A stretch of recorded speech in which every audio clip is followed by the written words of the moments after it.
بسم اللہ الرحمن الرحیم۔ ملفوظات حضرت مسیح موعود 27 ستمبر 1905۔ حضرت اختص نے ارشاد فرمایا، حضرت صلی اللہ علیہ وسلم کے ہاں آخری وقت ایک مہر تھی، آپ نے اسے نکلوا دیا۔ اصل یہی ہے کہ ہر امر کے مراتب ہوتے ہیں۔ بعض آدمی شبہ کریں گے کہ حضرت عثمان رضی اللہ عنہ غنی کہلاتے تھے، انہوں نے کیوں مال جمع کیا؟ یہ ایک بیہودہ شبہ ہے، اس لیے کہ وہ مہاجن نہ تھے۔ خدا تعالیٰ بہتر جانتا ہے کہ اس غنی کے کیا معنی ہیں۔ میں اتنا جانتا ہوں کہ جو مال خدمت دین کے لیے وقف ہو وہ اس کا نہیں ہے۔ اس نیت اور غرض سے جو شخص رکھتا ہے وہ اپنے لیے جمع نہیں کرتا، وہ خدا تعالیٰ کا مال ہے، لیکن جو اپنے اغراض نفسانی اور دنیاوی کو ملحوظ رکھ کر جمع کرتا جاتا ہے وہ مال داغ لگانے کے لیے ہے، جس سے آخر اس کو داغ دیا جائے گا۔ بعض لوگوں کا یہ بھی خیال ہوتا ہے کہ اولاد کے لیے کچھ مال چھوڑنا چاہیے۔ مجھے حیرت آتی ہے کہ مال چھوڑنے کا تو ان کو خیال آتا ہے، مگر یہ خیال ان کو نہیں آتا کہ اس کا فکر کریں کہ اولاد صالح ہو طالع نہ ہو، مگر یہ وہم بھی نہیں آتا اور نہ اس کی پرواہ کی جاتی ہے۔ بعض اوقات ایسے لوگ اولاد کے لیے مال جمع کرتے ہیں اور اولاد کی صلاحیت کے فکر و پرواہ نہیں کرتے۔ وہ اپنی زندگی یا اولاد کے ہاتھ سے نالاں ہوتے ہیں اور اس کی بدعتواریوں سے مشکلات میں پڑ جاتے ہیں، اور وہ مال جو انہیں خدا جانے کن کن ہیلوں اور طریقوں سے جمع کیا تھا آخر بدکاری اور شراب خوری میں صرف ہوتی ہے، اور وہ اولاد ایسے ماں باپ کے لیے شرارت اور بدمعاشی کی وارث ہوتی ہے۔ اولاد کی ابتلا بھی بہت بڑا ابتلا ہے۔ اگر اولاد صالح ہو تو پھر کس بات کی پرواہ ہو سکتی ہے؟ خدا تعالیٰ خود فرماتا ہے وہ یتولی الصالحین، الاعراف آیت 197، یعنی اللہ تعالیٰ آپ صالحین کا متولی اور متکفل ہوتا ہے۔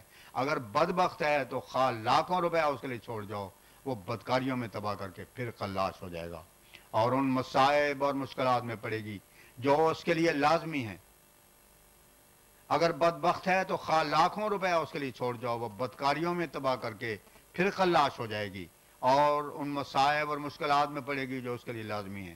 جو شخص اپنی رائے کو خدا تعالیٰ کی رائے اور منشا سے متفق کرتا ہے وہ اولاد کی طرف سے مطمئن ہو جاتا ہے، اور وہ اسی طرح پر ہے کہ اس کی صلاحیت کے لیے کوشش کرے اور دعائیں کرے۔ اس صورت میں خود اللہ تعالیٰ اس کا تکفل کرے گا، اور اگر بد چلن ہے تو جائے جہنم میں، اس کی پرواہ تک نہ کرے۔ حضرت داؤد علیہ السلام کے قول ہے کہ میں بچہ تھا، جوان ہوا، بوڑھا ہو گیا، میں نے متقی کو کسی حالت میں نہیں دیکھا کہ اسے رزق کی مار ہو، اور نہ اس کی اولاد کو ٹکڑے مانگتے دیکھا ہے۔ اللہ تعالیٰ تو کئی پستک رعایت رکھتا ہے۔ پس خود نیک بنو اور اپنی اولاد کے لیے ایک عمدہ نمونہ نیکی اور تقوی کا ہو جاؤ، اور اس کو متقی اور دیندار بنانے کے لیے صحیح اور دعا کرو۔ جس قدر کوشش تم ان کے لیے مال جمع کرنے کی کرتے ہو اسی قدر کوشش اس عمر میں کرو۔ خوب یاد رکھو کہ جب تک خدا تعالیٰ سے رشتہ نہ ہو اور سچا تعلق اس کے ساتھ نہ ہو جاوے کوئی چیز نفع نہیں دے سکتی۔ یہودیوں کو دیکھو کہ وہ پیغمبروں کی اولاد نہیں؟ یہی وہ قوم ہے جس پر ناز کیا کرتی تھی اور کہا کرتی تھی نحن ابناء اللہ واحباؤہ، المائدہ آیت 19، ہم اللہ تعالیٰ کے فرزند اور اس کے محبوب ہیں۔ مگر جب انہوں نے خدا تعالیٰ سے رشتہ توڑ دیا اور دنیا کو مقدم کر لیا تو کیا نتیجہ ہوا؟ خدا تعالیٰ نے اسے سور اور بندر کہا، اور اب جو حالت ان کی مال و دولت ہوتے ہوئے بھی ہے وہ کسی سے پوشیدہ نہیں۔ بس وہ کام کرو جو اولاد کے لیے بہترین نمونہ اور سبق ہو، اور اس کے لیے ضروری ہے کہ سب سے اول خود اپنی اصلاح کرو۔ اگر تم اعلیٰ درجے کے متقی اور پرہیزگار بن جاؤ گے اور خدا تعالیٰ کو راضی کر لو گے تو یقین کیا جاتا ہے کہ اللہ تعالیٰ تمہاری اولاد کے ساتھ بھی اچھا معاملہ کرے گا۔ قرآن شریف میں خضر اور موسیٰ علیہ السلام کا قصہ درج ہے کہ ان دونوں نے مل کر ایک دیوار کو بنا دیا جو یتیم بچوں کی تھی۔ وہاں اللہ تعالیٰ فرماتا ہے وَكَانَ أَبُوهُمَا صَالِحًا، ان کا والد صالح تھا۔ یہ ذکر نہیں کیا کہ وہ کیسے تھے، بس اس مقصد کو حاصل کرو، اولاد کے لیے ہمیشہ اس کے نیکی کی خواہش کرو۔ اگر وہ دین اور دیانت سے باہر چلے جاویں پھر کیا اس قسم کے امور اکثر لوگوں کو پیش آ جاتے ہیں۔ بددیانتی خواہ تجارت کے ذریعے ہو یا رشوت کے ذریعہ یا زراعت کے ذریعے، جس میں حقوق شرکاء کو تلف کیا جاتا ہے۔ اس کی وجہ میری سمجھ میں آتی ہے کہ اولاد کے لیے خواہش ہوتی ہے، کیونکہ بعض اوقات صاحب جائیداد لوگوں کو یہ کہتے سنا ہے کہ کوئی اولاد ہو جاوے جو اس جائیداد کے وارث ہو تاکہ غیروں کے ہاتھ میں نہ چلی جاوے، مگر وہ نہیں جانتے کہ جب مر گئے تو شرکاء کون اور اولاد کون، سبھی تیرے لیے تو غیر ہیں۔ اولاد کے لیے اگر خواہش ہو تو اس غرض سے ہو کہ وہ خادم دین ہو۔ غرض حق العباد میں پیج در پیج مشکلات ہیں، جب تک انسان ان میں سے نکلے نہیں مومن نہیں ہو سکتا، میری باتیں ہی باتیں ہیں۔ اللہ تعالیٰ کا کسی سے رشتہ ناتے نہیں، اللہ تعالیٰ کا کسی سے رشتہ ناتا نہیں، اس کے ہاں اس کی کچھ بھی پرواہ نہیں کہ کوئی سید ہے یا کون ہے۔ حضرت صلی اللہ علیہ وسلم نے خود فاطمہ رضی اللہ عنہا سے کہا کہ یہ خیال مت کرنا کہ میرا باپ پیغمبر ہے، اللہ تعالیٰ کے فضل کے بغیر کوئی بھی بچ نہیں سکتا۔ کسی نے پوچھا کہ کیا آپ بھی؟ فرمایا ہاں میں بھی۔ مختصر یہ کہ نجات نہ قوم پر منحصر ہے نہ مال پر، بلکہ اللہ تعالیٰ کے فضل پر موقوف ہے، اور اس کو ہمارے صالحہ اور حضرت صلی اللہ علیہ وسلم کا کامل اتباع اور دعائیں جذب کرتی ہیں۔ قوم کے ابتلا بھی مال کی ابتلا سے کم نہیں، بعض لوگ دوسری قوموں کو حقیر سمجھتے ہیں، اس ابتلا میں سید سب سے زیادہ مبتلا ہیں۔ ایک عورت گداگر ہمارے ہاں آئی، وہ کہتی تھی میں سیدانی ہوں، اس کو پیاس لگی اور پانی مانگا تو کہا کہ پیالہ دھو کر دینا، کسی امتی نے پیا ہوگا۔ اس قسم کے خیالات ان لوگوں میں پیدا ہوتے ہیں۔ خدا تعالیٰ کے حضور ان باتوں کی کچھ قدر نہیں، اس نے فیصلہ کر دیا ان اکرمکم عند اللہ اتقاکم، سورہ حجرات آیت 14۔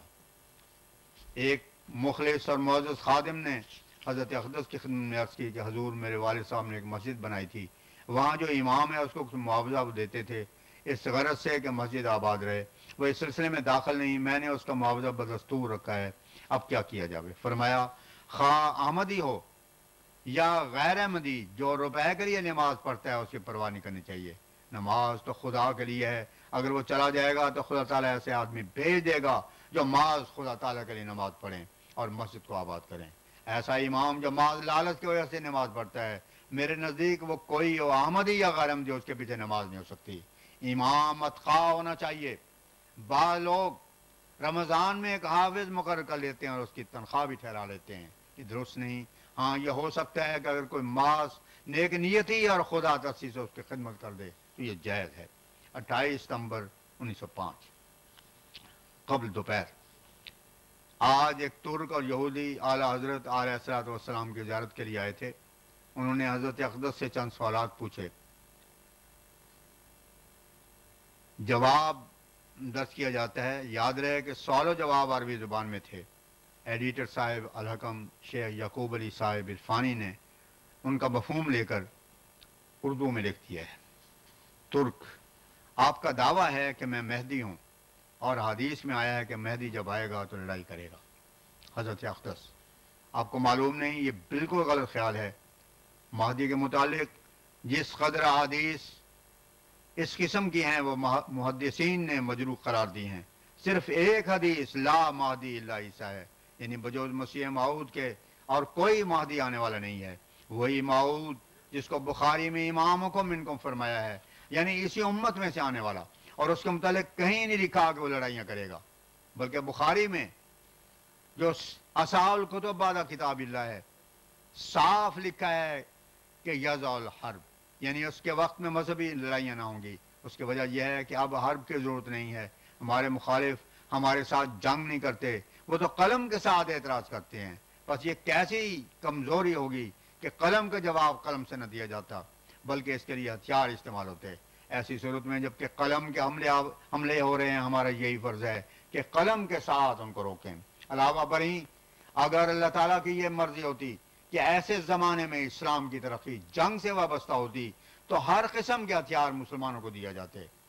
حالانکہ جس قدر ایجادیں آلات حربیہ کے متعلق یورپ میں ہو رہی ہیں کسی جگہ نہیں ہوتی ہیں، جس سے اللہ تعالیٰ کے مصلحت کا صاف پتہ لگتا ہے کہ یہ لڑائی کا زمانہ نہیں ہے، اور کبھی بھی کوئی دین اور مذہب لڑائی سے نہیں پھیل سکتا۔ پہلے بھی اسلام کی ترقی اور اشاعت کے لیے تلوار نہیں اٹھائی گئی۔ اسلام اپنے برکات، انوار اور تاثیرات کے ذریعے سے پھیلا ہے اور ہمیشہ اسی طرح پھیلے گا۔ پس یہ نہایت ہی غلط اور مکروہ خیال ہے کہ مسیح کے وقت جنگ ہوگی، ورنہ مسیح کو اس کی حاجت وہ قلم سے کام لے گا اور اسلام کی حقانیت اور صداقت کو پرزور دلائل اور تاثیرات کے ساتھ ثابت کر کے دکھائے گا اور دوسرے ادیان پر اس کو غالب کرے گا، اور یہ ہو رہا ہے۔ ترک یہ بھی تو آیا ہے کہ مسیح کے زمانے میں قرآن اٹھایا جائے گا، اب کہاں اٹھایا گیا ہے؟ حضرت اقدس حضرت صلی اللہ علیہ وسلم سے بھی ایک صحابی نے یہ پوچھا تھا کہ اس وقت قرآن شریف کیسے اٹھایا جائے گا؟ آپ نے اس کو یہ جواب دیا تھا کہ میں تو تجھے عقل مند سمجھتا تھا، یہی جواب میرا ہے۔ کیا آپ نہیں دیکھتے کہ قرآن شریف پر کوئی عمل نہیں کیا جاتا؟ اس کی حمایت اور حمیت کے لیے کچھ بھی صحیح نہیں ہوتی۔ قرآن شریف سے سوری اور معنوی اعراض کیا گیا ہے، اس کے حقائق اور معارف اور اس کے تعلیم سے مسلمان بالکل بے خبر ہو رہے ہیں، اور کس طرح قرآن اٹھایا جائے گا؟